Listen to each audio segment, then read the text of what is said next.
Créer et déployer 2 jeux en réalité virtuelle pour former les décideurs locaux et sensibiliser les citoyens aux enjeux cruciaux de l'air, du climat et de l'énergie, voilà l'objectif du projet Life VR lancé par Atmo Grand Est et ses 8 partenaires les 26 et 27 septembre dernier à Strasbourg.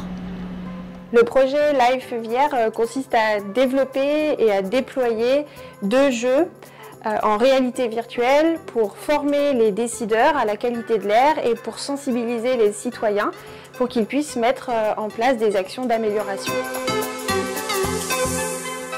La préservation de la qualité de l'air et la limitation du changement climatique représentent aujourd'hui des défis majeurs.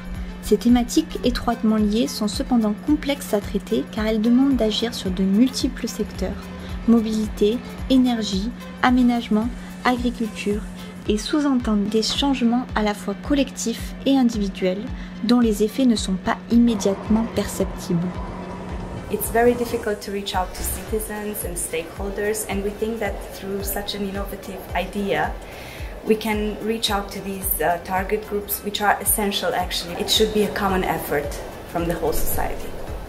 Alors nous savons au sein des associations de surveillance de la qualité de l'air qu'il est difficile de sensibiliser les décideurs et d'avoir un message très impactant puisque la qualité de l'air est invisible. Donc nous entendons grâce à ce projet avoir des outils innovants qui auraient plus d'influence sur les décisions qui sont prises pour améliorer la qualité de l'air. Le projet Life VR est porté par Atmo Grand Est et cofinancé par l'Union européenne, la région Grand Est, la ville de La Rochelle et l'ensemble des partenaires bénéficiaires.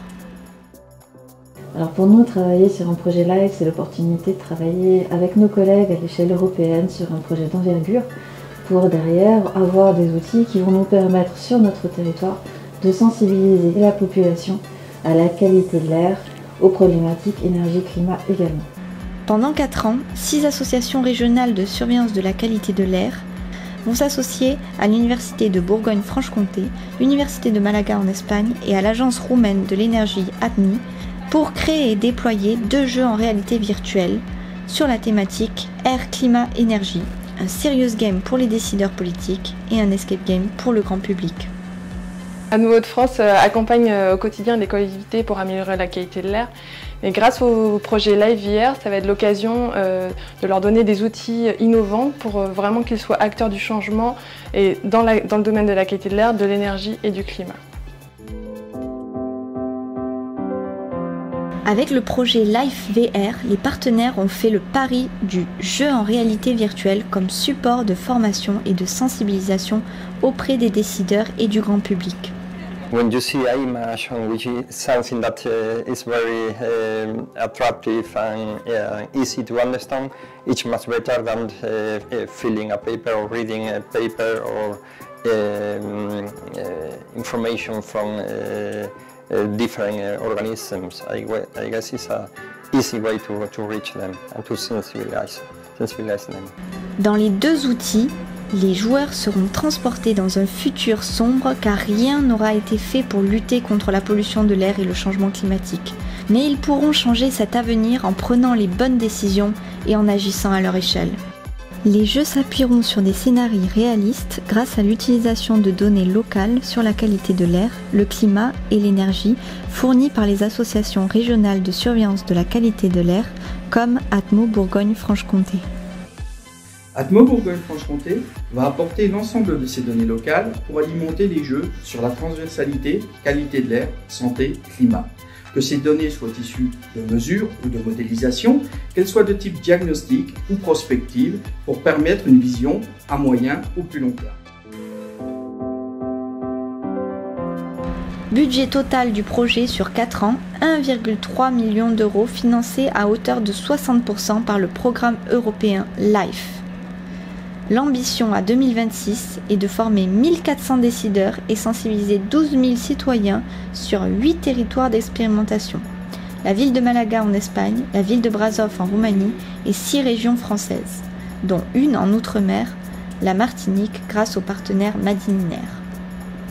Le projet Life VR a tout de suite intéressé Madiner. Madiner se situe sur une île en Martinique, donc un territoire très vulnérable par rapport aux questions climatiques, par rapport aux risques d'érosion, de submersion, aux catastrophes naturelles. Donc cette thématique du changement climatique avec le lien avec la pollution de l'air intéresse vraiment particulièrement notre territoire. Grâce aux outils créés, le projet Life VR permettra également d'évaluer l'usage de la réalité virtuelle pour changer les comportements en faveur de la transition écologique. Il s'agira d'essayer de questionner l'impact de ce genre d'outils de réalité virtuelle sur la facilitation des changements de comportement pour des pratiques dont on sait qu'elles sont très souvent très ancrées et difficiles à faire évoluer.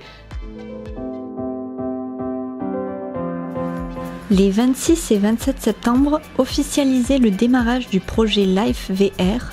Au cours de ces 2 journées, les partenaires ont ainsi lancé les travaux préparatoires au développement des jeux par l'Université de technologie de Belfort-Montbéliard, prévus à partir de 2023. Au cours du projet, nous allons bien sûr commencer par échanger sur le cahier des charges des jeux et la préparation des données. Tout ça, ce sera en 2022. Ensuite, courant 2023, nous aurons le développement du jeu par l'Université technologique de Belfort-Montbéliard. Et puis, les jeux seront disponibles progressivement en 2024, après une importante phase de test. Donc, le déploiement aura lieu entre 2024 et jusqu'à la fin 2026. À la fin du projet Life VR, les 2 jeux en réalité virtuelle seront disponibles en open source afin qu'ils puissent être facilement adaptés et déployés dans toute l'Europe pour une plus large appropriation des enjeux air, climat, énergie.